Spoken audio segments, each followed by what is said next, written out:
السلام علیکم ورحمۃ اللہ وبرکاتہ۔ جی، آپ نے فرمایا ہے کہ کچھ اپنے کلام میں سے پیش کروں، تو ایک قطعہ میں نے ابھی حال ہی میں لکھا ہے۔ یہ قطعہ ہے کہ ہر طرف آگ کے شعلے میں شجر جلتا ہے، ہر طرف آگ کے شعلے میں شجر جلتا ہے، تم پرندے ہو تو اڑ کر بھی تو جا سکتے ہو، ہم نے پھل کھائے ہیں پتے بھی کیے آلودہ، چھوڑ جائیں گے اسے سوچ بھی کیا سکتے ہو۔ اب اس قطعے کا جو پس منظر ہے وہ یہ ہے کہ ایک میرا سندھ سے تعلق ہے، اور وہاں کافی تعداد میں ہندو بھی آباد ہیں، اور زیادہ تر جو ہے نا جن کو نیچ ذاتیں کہا جاتا ہے، جو کہ ان میں سے ہندو جو عام طور پہ ان کو ہاتھ بھی نہیں لگانے دیتے، انٹچیبلز ان کو کہتے ہیں، تو ان کی ایک بڑی تعداد ہے تھرڈ ڈیزرٹ میں جو رہتے ہیں۔ تو جب حضرت خلیفۃ المسیح رابع رحمۃ اللہ تعالیٰ ان کے زمانے میں کافی وہاں پہ لوگ جو ہیں وہ جو ہندو سے مسلمان ہوئے اس ساتھ میں سے، تو یہ سن 71 کی بات ہے، جب ہمارے ہمسائے ملک کی فوج جو ہے آ گئی تھی سندھ میں، اور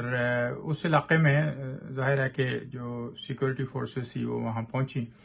تو جب ان کو پتا چلا کہ یہ لوگ احمدی ہو گئے، مسلمان ہو گئے، تو اب یہ وہ لوگ تھے جن کو تو وہ چارپائی پر بیٹھنے بھی نہیں دیتے تھے،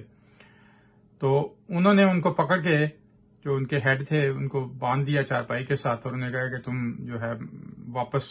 ہندو ہو جاؤ۔ تو انہوں نے کہا کہ انہوں نے یہ قطعہ پڑھا تھا جو ہندی کی زبان میں، ان کی اپنی زبان میں تھا کہ آگ لگی اس برچھ کو اور جلتا ہے بن رائے،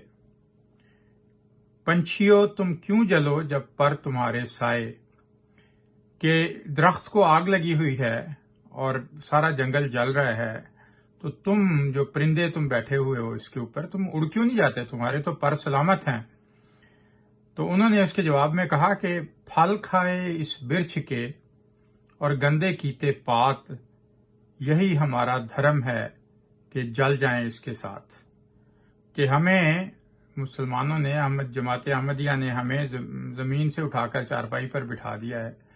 اور ہمیں سکھایا ہے کہ ہمیں اللہ تعالیٰ نے جو برابری کا مقام دیا ہے، اور جب ہمارے اوپر مشکل وقت آئے تو یہ وفاداری کا تقاضا نہیں کہ ہم اس کو چھوڑ دیں، تو تم جو مرضی کر لو، ہم نہیں چھوڑیں گے جماعت کو۔ اور اب خدا تعالیٰ کے فضل سے اب ان کے بچے اور بچوں میں سے بعض مربیان بھی ہیں اور استقامت سے احمدیت اسلام پر قائم ہیں۔ تو یہ اس خطے کا میں نے ترجمہ کیا تھا، ایک دفعہ پھر آپ کو سناتا ہوں کہ ہر طرف آگ کے شعلے میں شجر جلتا ہے، تم پرندے ہو تو اڑ کر بھی تو جا سکتے ہو۔ انہوں نے جواب دیا کہ ہم نے پھل کھائے ہیں پتے بھی کیے آلودہ، چھوڑ جائیں گے اسے سوچ بھی کیا سکتے ہو۔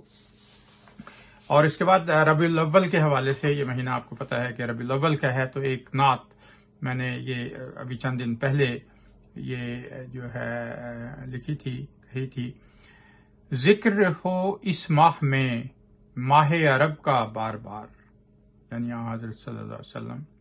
ذکر ہو اس ماہ میں ماہ عرب کا بار بار، نعمتوں میں سب سے بڑھ کر اس کی رحمت کا شمار، قوت قدسی ہے اس کی جس سے سارے پھل لگے، اس کے دم سے ہر طرف پھیلے ہیں اب باغ و بہار، حسن اور اخلاق کا کامل نمونہ اس کی ذات، وہ خدا کی قدرتوں کا ایک اعلیٰ شاہکار، اس سے پہلے کب نظر آیا کوئی ایسا حسین، ساتھ اس کے ہو گئے سب چھوڑ کر اپنے دیار، اور سب مخالف ہو گئے اس نے ذرا پرواہ نہ کی، دے دیا پیغام حق گرچہ سہے دشمن کے وار، اور ہو گئے دشمن بھی قائل عشق اس کو رب سے ہے،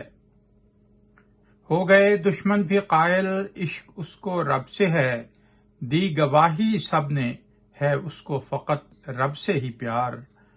اور خم لنڈھاتے نازنینوں سے جنہیں فرصت نہ تھی،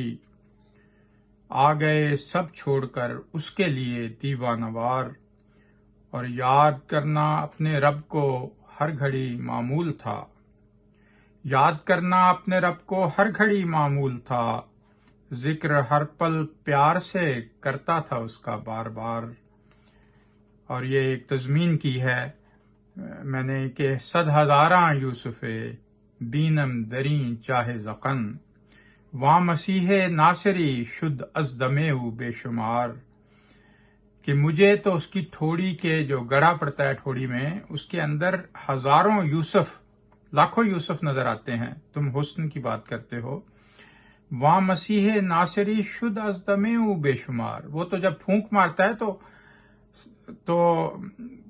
بے شمار مسیح اس کی پھونک سے پیدا ہو جاتے ہیں۔ تو یہ قوت قدسیہ آن وسلم کی، اس کا ذکر